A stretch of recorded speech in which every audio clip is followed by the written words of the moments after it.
Hi people. Today we are going to talk about deflections. Deflections are one of the most frequent tactics.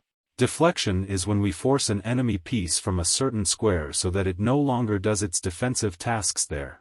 We can force an enemy piece away by sacrificing material or attacking that piece, making them move the piece if they don't want it to be captured. It doesn't matter where the piece goes, all that matters is that the piece moves away from that square, file, rank or diagonal. Using deflection can give checkmate or get a material advantage. Let's look at some examples.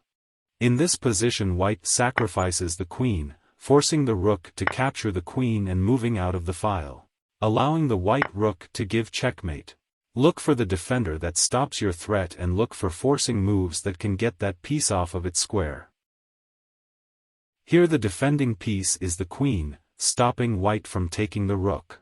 White wants it off that square, so they give a check, forcing the black queen to come off of its square and let the rook hang.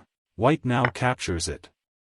Here the piece keeping the king alive is the knight on g1 by protecting the f3 square.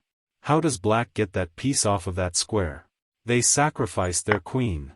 White has to take with the knight, leaving the f3 square unguarded, allowing the knight to jump in there and give checkmate.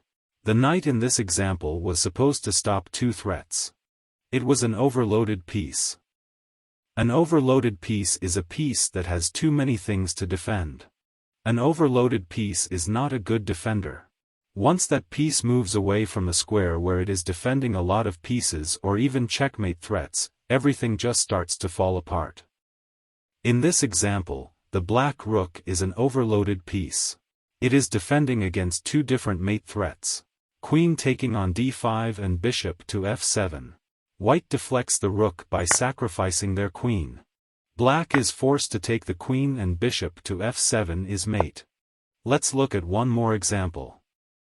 In this position it's white to move, the king is defending the queen. How does white get the king to move away? White plays rook to d8. Black is forced to take the rook and is down a queen. Deflections. Pretty good tool. It's used to give mate or gain a material advantage. So that's nice. If you enjoyed the video, please subscribe. Bye people.